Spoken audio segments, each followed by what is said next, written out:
Patrick's Parabox is a recursive puzzle game where you are a box within a box within a box. You might remember an old game called Sokoban, where your goal is to push boxes to their designated locations. Now imagine that some of these boxes are rooms that you can enter, and in these rooms there are more boxes, which might be even more rooms with even more boxes. Sounds complicated? Well, we're just getting started.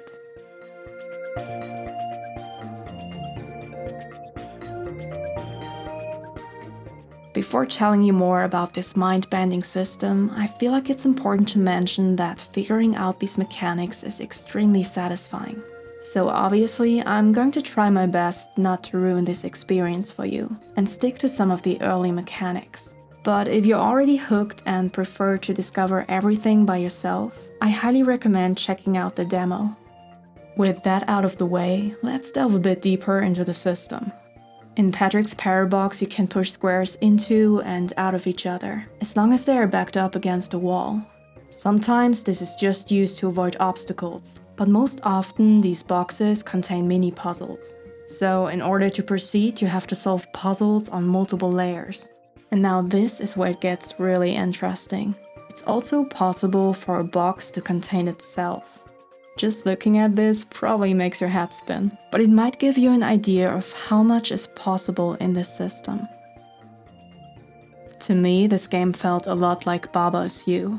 The more I played, the more I was fascinated by these ideas, and the more I wanted to learn. The game is divided into different sections, each of which presents a new concept to the player. So, for example, there's a group of levels that focuses on the concept of entering boxes. And pretty much every level introduces a new, more complex aspect of this idea to the player, which means that none of the over 350 levels feels repetitive. I wish I could talk more about how deep this goes and how mind-blowing these concepts get later on. But all I'm gonna say is that every time I thought it couldn't possibly get any more interesting, it did.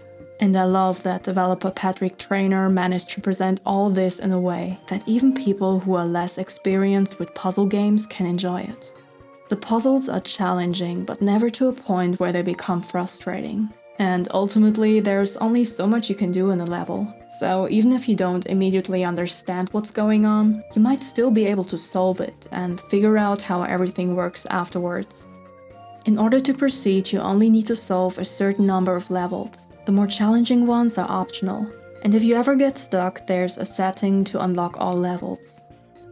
Overall, Patrick's Parabox is a very clever and polished game, with neat visuals, a chill soundtrack, and an outstanding level design. The unique mechanics make it one of the most interesting puzzle games I've played, and I hope it gets all the attention it deserves. Thank you very much for watching. Like and subscribe if you enjoyed this, and let me know what you think of this game in the comments below.